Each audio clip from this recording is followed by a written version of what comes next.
"Christopher, you're a disgrace to this family. Leave. You're not wanted here." Those harsh words came from my dad at my brother Alex's wedding in front of a room full of people.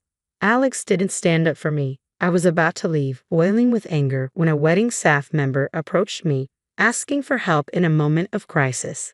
This turned out to be the moment when my dad finally realized who I really was, and he got quite a surprise.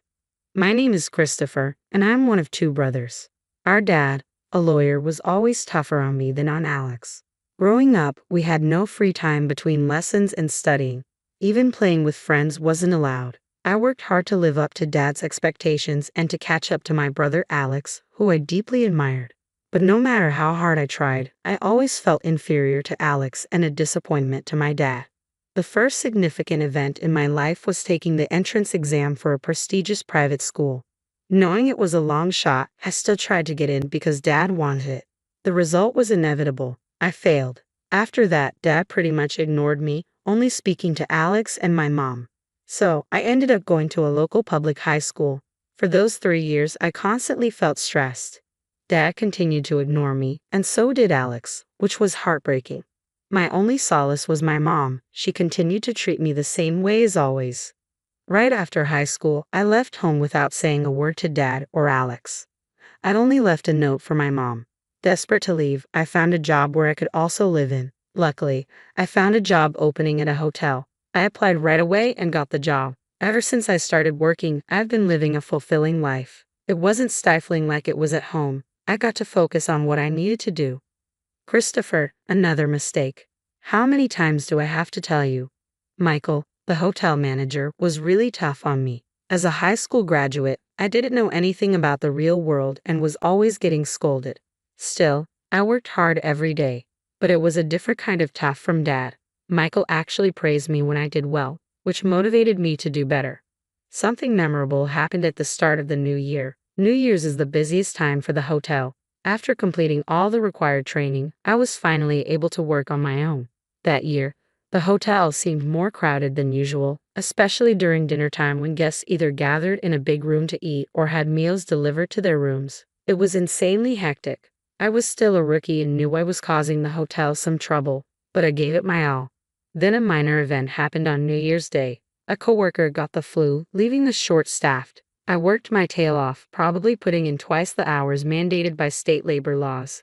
Just when you'd think it couldn't get worse, it did. The kitchen sink's pipe broke right during dinner time, and of course, it's New Year's Day, so no plumber was coming. We were stuck. The mood of our manager, Michael, kept getting worse. I took a bold step and said, "Michael, can I try fixing the plumbing? I'll sort it out." Michael and the others looked puzzled, but he had no choice. With a hopeful tone, he asked, "Christopher, can you do it?" I got to work on the plumbing. Actually, I had gone to a science-focused high school after failing to get into the private one. There, I gained specialized knowledge in engineering and hands-on experience. Half an hour later, I had somehow managed to fix the pipe. "Michael, it's fixed," I announced. Michael rushed over and turned the faucet. Water flowed out with force. Everyone in the room smiled. "Great job, Christopher. You're my pride and joy." Being praised by Michael felt amazing. We managed to get through New Year's Day at our hotel. I'll never forget the fulfillment I felt that day. It's fair to say it has shaped who I am today. 15 years have passed since then, and I have fully adapted to this job. One day, I got a letter from Mom after a long time. It turns out Alex is getting married. I keep in touch with Mom a few times a year, but haven't been in contact with Dad or Alex. The letter asked for me to attend Alex's wedding. Why should I go? That was the feeling bubbling up inside me. So, I wrote back to Mom, saying I couldn't attend. Yet a letter from her came right back, begging me to somehow make it. I reluctantly agreed to go. The location was a top-notch luxury hotel. Alex's bride is a young woman from a prestigious company, and the guest list outnumbered those at my work's New Year celebration. It was quite lavish. I thought it was typical of Alex and Dad's style. Their meeting was probably arranged at a party by Dad or was some kind of political marriage.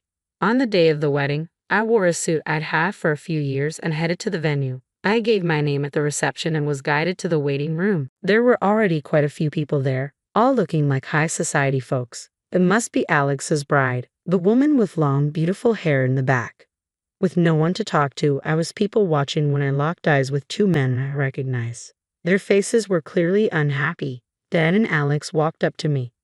"Why are you here?" I heard Dad's deep voice. It had been years since I'd heard his voice. "Is it so wrong to celebrate Alex's wedding?" "Oh, by the way, congrats, Alex," I said. Alex made a conflicted face. He probably couldn't openly appreciate my congratulations in front of Dad. "What have you been up to all these years?" "No doubt some worthless job." "Christopher, you shouldn't be here," Dad said. As Dad spoke, Mom rushed over to us.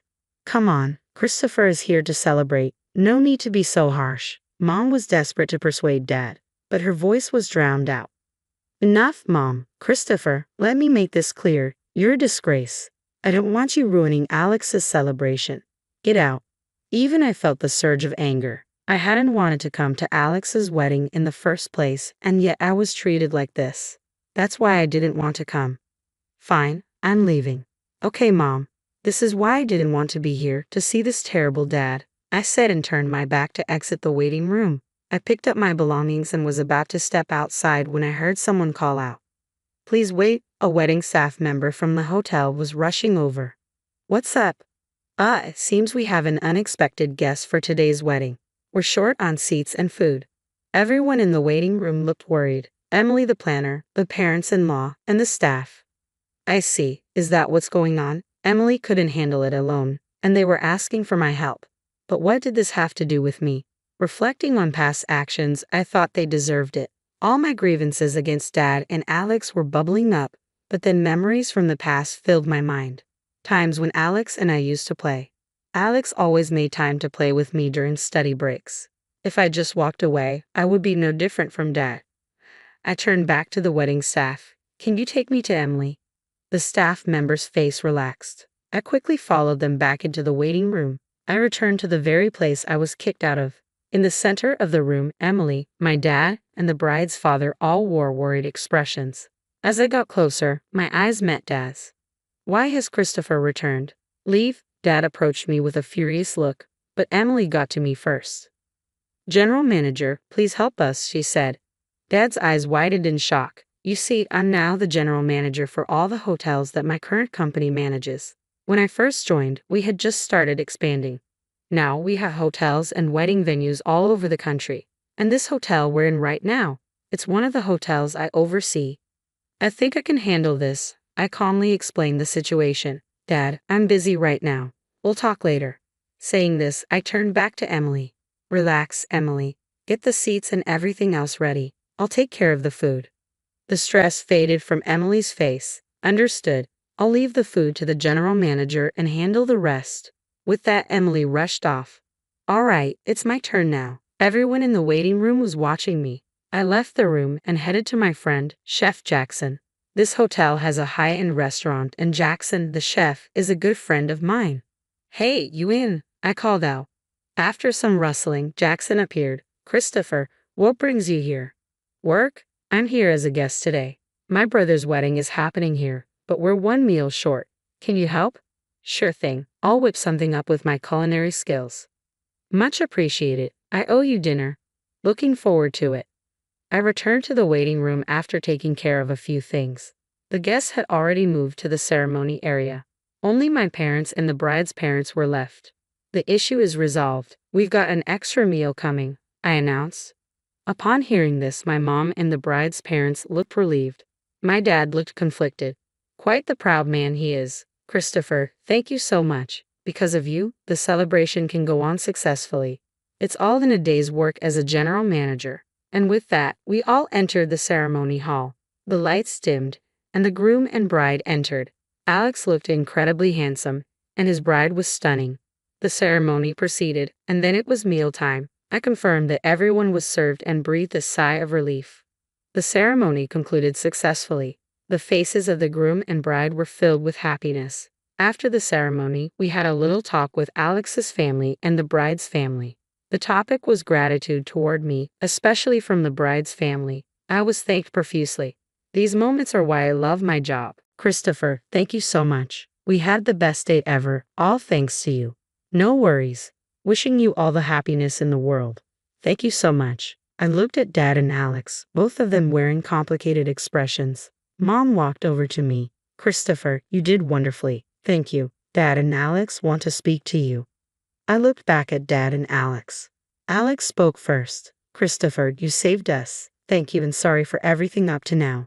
As long as I could help, Alex, it's all good, I replied. Then Dad lowered his head without saying a word. He seemed to have nothing to say, and that was fine with me. After all, I never became like Dad. Just then, my cell phone buzzed in my pocket. It was the manager from a hotel in the next town over. More work, but hey, I enjoy it, so no complaints. Alright, I'm off. Got work to do. You two take care. I probably won't see Alex or Dad again, I thought as I left the room without looking back and headed to work.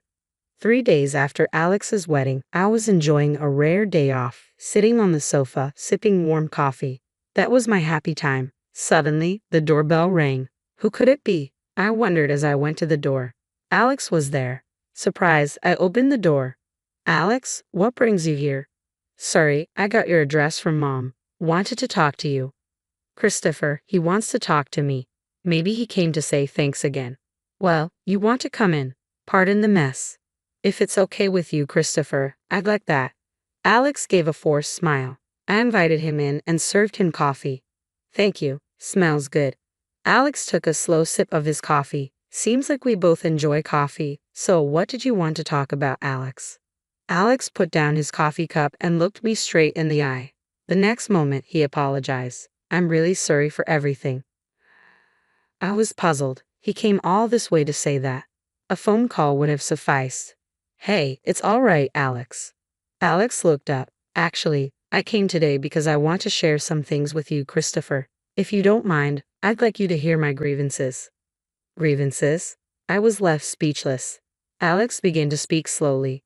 You might think I'm the older brother who can do anything, but I envy you, Christopher. You're free from Dad's pressures, living your own life away from our parents. I couldn't say a word. Alex felt that way. I had no idea. Silence filled the room for a moment. I felt somewhat guilty. After all, I had unintentionally shifted all of Dad's expectations onto Alex. Choosing my words carefully, I spoke. Alex, I'm sorry. I never considered that you were struggling too. My brother smiled weakly. That's just it. It's not your fault, Christopher. I was the weak one. Hearing that, I finally found my words. Alex, I think you've been through struggles I can't even imagine. I truly admire that. But I also want you to know about me. Taking a deep breath, I paused to collect my thoughts. Alex listened intently, not saying anything. Breaking away from our parents and becoming independent wasn't easy either. The beginning was really tough. Yeah, it's true. We both have our share of hardships, Alex responded. It seemed Alex had more to say. I don't consider myself wise enough to convince Alex, nor do I know the words to do so, I thought. So, I said what I honestly felt to my esteemed brother. To be honest, I think you should do what you really want to do, Alex, without worrying about Dad. After pondering my words, Alex stood up, a relieved look on his face. You're right, Christopher. You've helped clear up my inner turmoil. Thank you. No, thank you, Alex, for coming over. I escorted Alex to the door. I'll come by for coffee again, he said and left, a natural smile on his face. A month later, a letter arrived from Alex. He had been a lawyer to meet Dad's expectations but decided to quit and start training as a glass craftsman. Turns out he met his girlfriend at a glass workshop he had been attending as a hobby. I'm sorry, Alex, for ever doubting you. As expected of Alex, he's been disowned by Dad. But Alex's wife is supportive and he's full of motivation. Dad remains the same, but I know Alex will pull through. Since then, our family started interacting more. There really is something special about the bond between siblings. As I was lost in thought, my mobile phone's alarm went off. Whoa, it's already this time. I have to leave the house today. Another day awaits on the path I chose and the job I chose.